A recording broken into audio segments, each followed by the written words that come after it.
Space Shuttle Discovery, the veteran spacecraft of NASA's shuttle fleet, waited on Launch Pad 39A at NASA's Kennedy Space Center in Florida to take its final bow, prepared to soar into space for its 39th and final mission.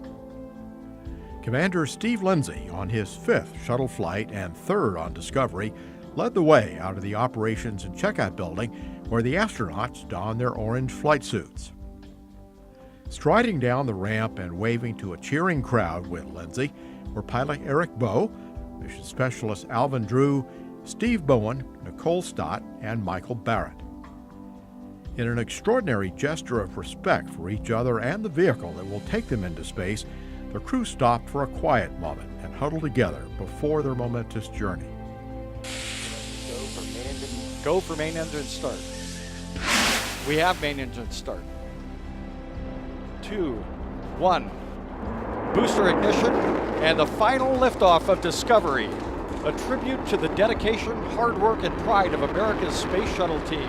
The shuttle has cleared the tower. Space Shuttle Discovery majestically lifted off the pad at 4:53 p.m. Eastern Time, February 24th, on its STS-133 mission to the International Space Station, its final flight. As the shuttle closed within 600 feet of the space station, it performed its rendezvous pitch maneuver, or backflip. Discovery was the first spacecraft to perform this maneuver on its return to flight STS-114 mission. The backflip gives ground teams in Houston a chance to look over the heat shield to confirm it's in good condition before docking. For the 13th time in its flight history, Discovery was guided gently toward the station's docking port. A warm welcome from the Expedition 26 crew greeted the Discovery crew as they glided into the orbiting outpost through the hatch. The first activity for some of the crew the next day was the installation of the Express Logistics Carrier 4, or ELC-4, onto the station's S3 truss section.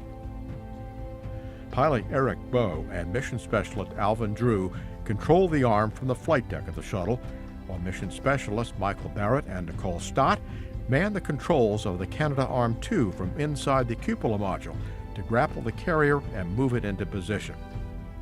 Drew and Bowen spent the next night camping out in the Quest airlock after breathing pure oxygen to cleanse their blood of nitrogen in preparation for their first spacewalk. After stepping out into space, Bowen, perched at the end of the station's robotic arm, said he got the view of a lifetime before he began working on replacing the ammonia pump. Bowen, who replaced Tim Kopra on the mission after a bicycle accident kept him earthbound, was in constant contact with Kopra, who was at mission control, helping out from the ground, answering questions and providing input. Back inside the station from his first spacewalk, Drew looked like a kid that had just come back from a theme park. How was it? That was awesome. Oh man, that was great. The views were outstanding. You looked fantastic out there. Looked totally natural. I was faking it really well. Baking it a little bit? All right, go get some food. All right. On Tuesday, Stott and Barrett grappled and lifted the Permanent Multipurpose Module, or PMM, loaded with equipment and supplies, including Robonaut 2, out of Discovery's payload bay using the station's 58-foot robotic arm, and installed it to the Earth-facing port of the Unity node, completing the assembly of the ISS. After the spacewalk, Mission Control radioed the joint crew members that mission managers had approved an extra day for the shuttle mission to set up the interior of the new Permanent Multipurpose Module. Lindsay and Station Commander Scott Kelly opened the hatch on the PMM, and after a brief christening ceremony, all of the crew members floated into the 21-foot-long module. Robonaut 2, still encased in its travel box, was gingerly moved out of the PMM to its storage area and secured in place for future use.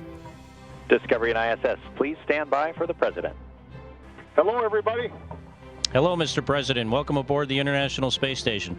Well, look, I wanted to call and just say how personally proud I am of you and all that you're accomplishing. A special long-distance phone call was made from President Barack Obama to the 12 members on board the station, congratulating them on their accomplishments. The entire crew was occupied transferring and stowing thousands of pounds of equipment, setting up racks and science equipment. After 8 busy but satisfying days aboard the station, it was time for the Discovery crew to leave. Kelly wished them fair sailing, a safe trip back to Earth, and a warm goodbye to Space Shuttle Discovery and appreciation for its outstanding support of the station. Fond farewells shared, hatches closed, the shuttle undocked with the traditional ringing of the ship's bell. Discovery departing. Commander Lindsay spoke about this final day in space, final voyage for Discovery, and its remarkable history. On this final day on orbit, when I think about Discovery, I think about all that. I think about all the people that went before us on this vehicle, but mostly what I think about are the thousands and thousands of people across the Space Shuttle program these past 30 years who designed this vehicle, built this vehicle, have taken care of this vehicle, and operating this vehicle, not just from the cockpit, but also those who operated this vehicle from the ground. And that is her greatest legacy to me.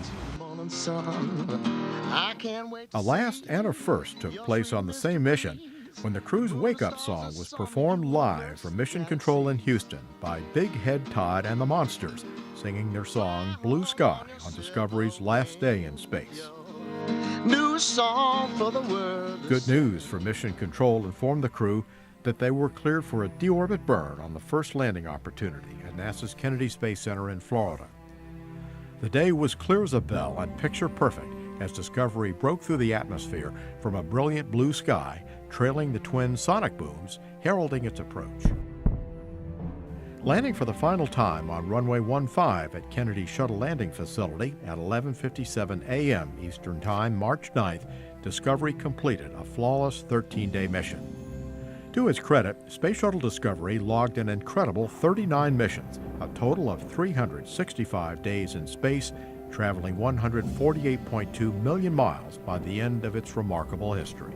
And Houston Discovery for the final time. We'll stop. I'm extremely proud of this crew here. My crew did a fantastic job. The ground teams did a fantastic job. We accomplished every objective we set out to do then, and plus a whole bunch more.